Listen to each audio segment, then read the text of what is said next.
नमस्कार दोस्तों, आज की मार्केट सेंटीमेंट वीडियो में आप सभी का बहुत बहुत स्वागत है। आगे बढ़ने से पहले मैं आपसे अनुरोध करूंगा कि आपकी स्क्रीन पे जो पॉइंट्स आपको दिख रहे हैं उनको एक बार पढ़ लीजिए। मेरा कोई भी व्हाट्सएप ग्रुप, टेलीग्राम चैनल नहीं है। फेक कमेंट से आप कृपया करके सावधान रहिए। तो दोस्तों, जैसा कि हमने कल के मार्केट सेंटीमेंट वीडियो में चर्चा की थी कि कल मार्केट के लास्ट जो 2-2.5 घंटे हैं वहाँ पे कंसोलिडेशन हो रही थी, और जो कंसोलिडेशन रूल है उसके हिसाब से मूव आज आने की संभावना थी, लेकिन आज भी मार्केट एक 60 पॉइंट की रेंज में पूरा दिन जो है कंसोलिडेट होती रही न्यूट्रल पॉइंट के दोनों तरफ। तो जो आज का न्यूट्रल पॉइंट था वो भी सेम था जो कल का न्यूट्रल पॉइंट था। मार्केट ने न्यूट्रल पॉइंट के सभी रूल्स को फॉलो किया। एक बड़ी ग्रीन कैंडल के साथ न्यूट्रल पॉइंट को ऊपर की तरफ ब्रेक करने की कोशिश करी, लेकिन यहाँ पे स्टॉप लॉस हिट नहीं हुआ जो कि 40 पॉइंट का होता है। यहाँ पे फिर एक बहुत बड़ी रेड कैंडल से इसको नीचे की तरफ ब्रेक करने की कोशिश की गई, फिर एक बड़ी ग्रीन कैंडल से ऊपर की तरफ ब्रेक करने की कोशिश की गई, फिर एक रेड कैंडल से इसको नीचे की तरफ ब्रेक किया, फिर ग्रीन कैंडल से ऊपर की तरफ ब्रेक करने की कोशिश की गई, रेड कैंडल से फिर नीचे की तरफ ब्रेक किया। तो ये नौटंकी सारा दिन चलती रही। तो बेसिकली यहाँ पे बुल्स और बियर्स दोनों जो है मार्केट को कंट्रोल करने में लगे रहे, लेकिन मार्केट की जो क्लोजिंग है वो न्यूट्रल पॉइंट के नीचे हुई। कल भी मार्केट की क्लोजिंग न्यूट्रल पॉइंट के नीचे हुई थी। दोस्तों, इसका एक प्रमुख कारण है कि अगर आप देखेंगे जो अभी रिसेंटली एक अप मूव आया था मार्केट में एल्गो पॉइंट के ऊपर, जो हमारा 19,315 है, बेसिकली यहाँ पे जो एक अप मूव था या मार्केट को जो ऊपर की तरफ सस्टेन किया गया था, वहां पे कैश का काफी बड़ा योगदान था। लेकिन अब मार्केट में कैश की लिक्विडिटी कम हो रही है, तो वो हमें एक डेटा पॉइंट यहाँ पे जो हम डेली कैश का टर्नओवर देखते हैं, तो अगर आप इसकी 5 दिन की मूविंग एवरेज देखेंगे तो पहली बार ये जो मूविंग एवरेज है 11 जुलाई के बाद जो है वो 70,000 करोड़ से नीचे आ गई है। तो यहाँ पे मार्केट के अंदर कैश की लिक्विडिटी कम हो रही है। तो बेसिकली कैश की सहायता से जो मार्केट को संभालने की कोशिश की गई थी पिछले 1-1.25 महीने में, तो वो कैश की लिक्विडिटी जो है वो कम हो रही है। तो आप देख पाएंगे कि 11 जुलाई के बाद जितने भी 5 डे के मूविंग एवरेज है वहां पे आपका जो नंबर है वो 70,000 की रेंज के अंदर था, लेकिन अब ये वापस यहाँ पे कम होती हुई दिखाई दे रही है। जो कैश का टर्नओवर होता है ये एक और संकेत होता है कि यहाँ पे मार्केट में जो कैश की सहायता से जो मार्केट को सपोर्ट किया जा रहा है या जो कैश की लिक्विडिटी है वो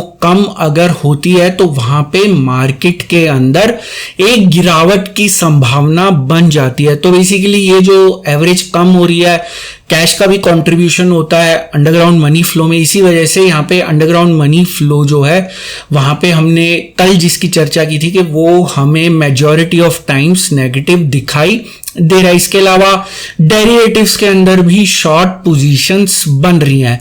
तो यहाँ पे अगर आप केवल एफआईआईज की पोजीशंस की बात करें, मैं पोजीशंस की बात नॉर्मली नहीं करता, लेकिन जो लोग मनी फ्लो एनालिसिस नहीं करते उनकी सहूलियत के लिए मैं बता रहा हूं कि यहाँ पे आप देखेंगे कॉल शॉर्ट की पोजीशंस इंक्रीज हो रही हैं, पुट शॉर्ट की पोजीशंस आज क्लोज कर दी गई। तो बेसिकली लॉन्ग्स जो हैं उन्होंने अपनी पोजीशंस क्लोज कर दिया आज। तो यहाँ पे जो इक्विटी का जो मनी फ्लो है वो आज भी नेगेटिव था। पिछले 5 दिन से ये नेगेटिव है। D2C रेशो यहाँ पे सजेस्ट कर रहा है कि डेरिवेटिव्स मार्केट पे अब कंट्रोल करना शुरू कर रहा है। ये शुरुआती साइन भी हो सकता है, लेकिन यहाँ पे आज डेरिवेटिव्स ने मार्केट को कंट्रोल किया। यहाँ पे अगर हम कैश की बात करें तो कैश की बात करने से पहले मैं आज जो अपडेट मैंने आपके साथ शेयर किया था वो भी दिखा देता हूं। तो यहाँ पे न्यूट्रल पॉइंट के अराउंड 7 घंटे तक कंसोलिडेशन चल रही थी। अगर आज का पूरा दिन इंक्लूड कर लें तो लगभग 9 घंटे हो गए हैं इसके अराउंड जो है कंसोलिडेशन चल रही है, जो कि कल 1 बजे से शुरू हुई थी। मनी फ्लो आज भी दिन के दौरान नेगेटिव ही था, और इस तरह की जो मैसिव कंसोलिडेशन है ये काफी ज्यादा रेयर है मार्केट में। अगर आप पिछले दिन का चार्ट यहाँ पे इंक्लूड करके देखें तो ऐसा लगेगा कि एक चार्ट या जिसको कह लीजिए कॉन्टिन्यूएशन में मार्केट चल रही है। तो कल भी यहाँ पे नीचे की तरफ ब्रेक किया, ऊपर नीचे नीचे ऊपर नीचे ऊपर फिर नीचे। तो यहाँ पे यही सब कल से 1 बजे से यहाँ पे हमें देखने को मिल रहा है। तो यहाँ पे अगर हम कैश की बात करें तो कोई हमें बड़े प्लेयर्स की खास एक्टिविटी, बड़ी एक्टिविटी तो नहीं दिखाई दे रही, लेकिन यहाँ पे कैश का टर्नओवर जो डिक्रीज हो रहा है वहाँ पे आप खुद ही इसको ऑब्जर्व कर पाएंगे बाय सेल वैल्यूज में, जो कि ये नंबर इनका पहले 5 डिजिट में था, अब ये वापस 4 डिजिट में आ चुका है। तो कैश की सहायता, जो कैश था बड़े प्लेयर्स की पॉकेट में, वो खत्म होता हुआ इस समय नजर आ रहा है। अगर कैश पंप नहीं होता तो मार्केट के अंदर, जैसे कि मैंने थोड़ी देर पहले एक्सप्लेन किया, कैश टर्नओवर जो है वो मार्केट को सपोर्ट करके रखता है। मार्केट को ऊपर ले जाने वाले स्टॉक्स में कोई भी हैवी वेट नहीं था, कल भी कोई हैवी वेट नहीं था, लेकिन नीचे ले जाने वाले स्टॉक्स में आज बैंकिंग के स्टॉक्स थे। ICICI bank, HDFC bank, SBI, इसके अलावा फाइनेंशियल का स्टॉक बजाज फिनसर्व, तो ये सब स्टॉक्स मार्केट को नीचे लेके जाने में इनका योगदान था। ऑप्शन चेन की अगर हम बात करें तो इसका मनी फ्लो नेगेटिव है। फ्यूचर का मनी फ्लो स्लाइटली पॉजिटिव था, क्योंकि यहाँ पे फ्यूचर में कोई खास एक्टिविटी देखने को नहीं मिली, तो वो स्लाइटली पॉजिटिव था। ज्यादातर एक्शन आज हमें ऑप्शंस के अंदर देखने को मिला। एफआईआईज की बड़ी पोजीशंस में कोई बदलाव नहीं है। फ्यूचर्स ओपन इंटरेस्ट की बात करें, मार्केट फ्लैट क्लोज हुई। यहाँ पे ओपन इंटरेस्ट में भी नेट बेसिस पे कोई चेंज हमें देखने को नहीं मिला, केवल यहाँ पे पोजीशंस जो हैं वो शिफ्ट करी गई हैं। तो जो ये 31 अगस्त वाली पोजीशंस हैं, इनको 28 सितंबर वाली एक्सपायरी में शिफ्ट कर दिया गया है। तो ये नॉर्मल है, क्योंकि जो है ये अब एक्सपायरी का हफ्ता है, जो एक्सपायरी होने वाली है 31 अगस्त को, 1 हफ्ता रह गया है। तो बेसिकली यहाँ पे पोजीशंस शिफ्ट होनी शुरू हो जाती हैं। और जैसा कि हमने इस एक्सपायरी की शुरुआत में चर्चा की थी कि इस एक्सपायरी में शॉर्ट पोजीशंस बन रही थी, तो इस एक्सपायरी के शुरुआत में जो मार्केट थी वो लगभग 19,800 के आसपास थी, लेकिन इस एक्सपायरी के दौरान हमने देखा कि मार्केट नीचे की तरफ ही आई। तो लेकिन जो हमारा एल्गो पॉइंट होता है, जब तक मार्केट उसके ऊपर है तो यहाँ पे एक शॉर्ट टर्म ट्रेंड हमेशा एक पॉजिटिव होता है। तो मैं आपको फिर क्लैरिफाई करना चाहूंगा, जब तक मार्केट 19,315 को ब्रेक नहीं करती, जो कि इसके लिए फिलहाल अभी सपोर्ट का काम कर रहा है, तब तक एक शॉर्ट टर्म ट्रेंड जो है वो एक पॉजिटिव रहने की संभावना है। लेकिन ऐसा लग नहीं रहा कि मार्केट यहां पे सपोर्ट ले पाएगी। डेटा पॉइंट सजेस्ट कर रहे हैं या कैश का टर्नओवर सजेस्ट कर रहा है कि मार्केट इजीली इसको ब्रेक करके नीचे की तरफ चली जाएगी। तो यहाँ पे दोस्तों वीडियो अगर आपको पसंद आ रहा है लाइक करिए, चैनल को सब्सक्राइब करिए, बेल आइकन क्लिक करिए। वीडियो नहीं पसंद आ रहा डिसलाइक करिए, चैनल को अनसब्सक्राइब भी कर सकते हैं। तो यहाँ पे अगर हम समरी के तौर पे देखें तो जो सरफेस मनी फ्लो है वहां पे कैश का मनी फ्लो नेगेटिव है, ऑप्शंस का जो मनी फ्लो है वो भी नेगेटिव है, फ्यूचर्स का मनी फ्लो स्लाइटली पॉजिटिव है जिसको न्यूट्रल विद पॉजिटिव बायस।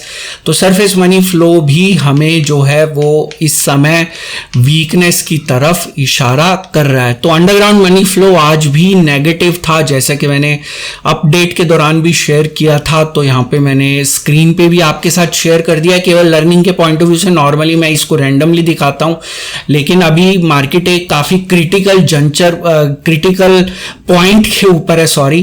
तो वहां पे मैं इसको आपको स्क्रीन पे दिखा रहा हूं ताकि आप समझ सकें कि मार्केट में क्या करने की कोशिश की जा रही है। एफआईआईज की अगर हम बात करें तो ऑप्शंस का मनी फ्लो नेगेटिव है, कैश के अंदर कोई एक्टिविटी नहीं, लेकिन टर्नओवर डिक्रीज हो रहा है, फ्यूचर्स में कोई एक्टिविटी नहीं। तो एफआईआईज भी शॉर्ट टर्म में जो है वो एक वीकनेस एक्सपेक्ट कर रहे हैं, अंडरग्राउंड मनी फ्लो भी नेगेटिव है। तो बेसिकली जो डेटा पॉइंट्स यही सजेस्ट कर रहे हैं कि मार्केट में वीकनेस रहने की संभावना है।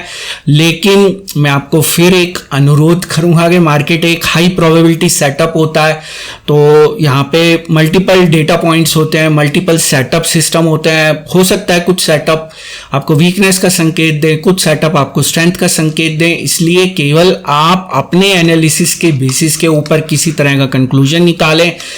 और इस वीडियो का जो है डिस्क्लेमर भी यही है कि ये वीडियो मैंने सिर्फ एक एजुकेशन, लर्निंग और इन्फॉर्मेशन के पॉइंट ऑफ व्यू से बनाया था। यहाँ पे मेरी आपको कोई सजेशन, सलाह या राय नहीं है कि आप किसी भी स्टॉक या इंडेक्स में बाय, सेल या होल्ड की पोजीशन बनाएं। किसी भी निवेश या ट्रेड से पहले अपने फाइनेंशियल प्लानर या इन्वेस्टमेंट एडवाइजर की सलाह जरूर ले लें। केवल उन्हीं की सलाह के ऊपर किस तरह की निवेश या ट्रेड का निर्णय लें। जो भी जानकारी मैंने आज के इस वीडियो में दी है सभी डेटा पॉइंट्स पर आधारित है। सभी डेटा पॉइंट्स पब्लिक डोमेन में अवेलेबल है। इनको आप खुद जाके क्रॉस चेक, क्रॉस वेरीफाई कर सकते हैं। मेरे द्वारा दी गई जानकारी 100% गलत साबित हो सकती है, इसलिए मेरी दी गई किसी भी जानकारी के ऊपर किसी भी तरह का कोई भी निवेश या ट्रेड का निर्णय ना ले। तो दोस्तों, आज का मार्केट सेंटीमेंट वीडियो देखने के लिए बहुत बहुत शुक्रिया। कल फिर मिलेंगे मार्केट सेंटीमेंट के नए वीडियो में, नई जानकारी के साथ, नई सीख के साथ, एक नई लर्निंग के साथ। तब तक आप अपना ध्यान रखें।